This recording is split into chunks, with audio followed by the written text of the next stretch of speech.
Pernah nggak sih pas awal bulan terima gaji rasanya senang banget? Tapi baru 2 minggu udah bingung, kok duit gue tinggal segini ya? Nah, hari ini kita bakal ngobrolin cara simpel tapi bener-bener ampuh buat ngatasin itu. Namanya metode 50-30-20.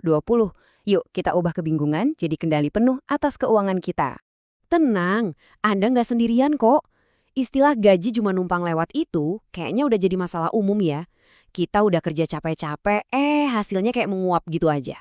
Nah, di sini kita bakal kupas tuntas solusinya, biar masalah ini nggak kejadian lagi dan lagi. Oke, jadi ini dia peta perjalanan kita. Pertama, kita pahami dulu kenapa sih gaji sering banget cepat habis. Terus kita masuk ke solusinya, aturan 50-30-20. Kita bakal bedah satu per satu, apa itu 50%, 30%, dan 20%-nya. Dan yang paling penting, di akhir, saya kasih tahu langkah praktis yang bisa langsung Anda coba. Siap? Yuk kita mulai. Nah, ini dia jagoannya. Aturan 50-30-20. Coba deh, jangan anggap ini sebagai aturan yang kaku dan bikin stres. Pikirin aja ini kayak GPS buat keuangan Anda. Sebuah kerangka simpel yang ngebantu kita ngarahin setiap rupiah ke tempat yang benar dengan sadar dan terencana. Jadi, gimana cara kerjanya? Gampang banget. Bayangin deh gaji bersih Anda. Ingat ya, gaji bersih setelah dipotong ini itu kayak satu loyang pizza utuh. Nah, pizza ini kita potong jadi 3 bagian. Potongan paling gede, 50% itu buat kebutuhan. Potongan sedang, 30% buat keinginan. Dan potongan terakhir, 20% itu buat masa depan, alias tabungan dan bayar utang. Simpel kan? Biar nggak ngawang-ngawang, kita pakai contoh aja ya. Anggaplah gaji bersih bulanan kita itu 7 juta rupiah. Nah, angka ini bakal kita pakai terus buat lihat gimana sih pembagian 50-30-20 ini dalam bentuk rupiahnya.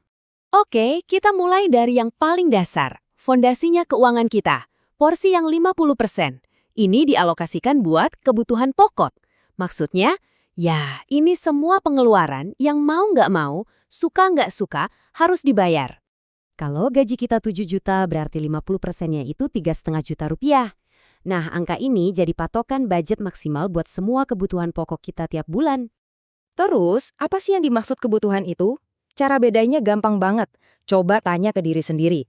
Kalau ini nggak gua bayar, hidup gua bakal berantakan nggak? Kalau jawabannya iya, bakal berantakan banget. Nah, itu berarti kebutuhan. Contohnya apa aja? Ya yang udah pasti, bayar kosan atau cicilan rumah. Terus tagihan-tagihan wajib kayak listrik, air, sama internet. Ongkos transport buat kerja, entah itu buat bensin motor atau naik KRL. Belanja bulanan buat isi kulkas, sama iuran BPJS. Pokoknya ini semua adalah tiang penyangga hidup kita. Oke, fondasi udah beres. Sekarang kita pindah ke bagian yang seru-seru. Porsi 30% buat keinginan atau gaya hidup. Siapa bilang ngatur duit itu harus sengsara? Justru sebaliknya, porsi ini emang sengaja disiapin biar kita bisa nikmatin hasil kerja keras kita, tanpa perlu ngerasa bersalah. Balik lagi ke contoh gaji 7 juta tadi. 30%-nya itu berarti 2.100.000 rupiah.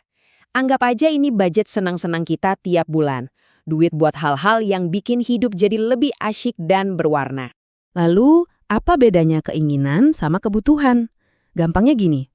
Keinginan itu sesuatu yang bikin hidup lebih enak, lebih nyaman, tapi kalaupun nggak ada, ya nggak apa-apa, kita tetap bisa hidup normal. Biar lebih kebayang ya bedanya, gagal bayar kosan, wah itu bisa jadi masalah besar kan? Tapi kalau hari ini nggak jadi ngopi di cafe hits, paling cuma bete dikit. Nah, disitulah letak perbedaan utamanya. Contoh keinginan tuh banyak banget di sekeliling kita. Beli kopi susu kekinian, makan-makan cantik di luar, langganan Netflix atau Spotify, belanja baju baru pas ada diskon, ikut member gym, atau sekedar jalan-jalan pas weekend. Nah, semua itu masuknya ke pos 30% ini. Dan yang terakhir, porsi 20%. Porsinya emang paling kecil, tapi bisa dibilang ini yang paling penting buat jangka panjang. Ini adalah pos buat masa depan. Anggap aja kita lagi nabung buat diri kita di masa depan, biar hidupnya lebih aman dan tenang.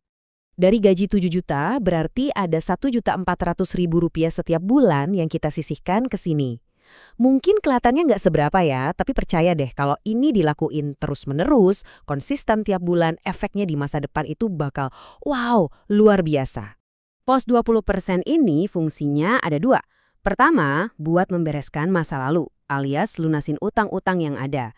Kedua, buat membangun masa depan, yaitu ngumpulin dana darurat dan mulai investasi.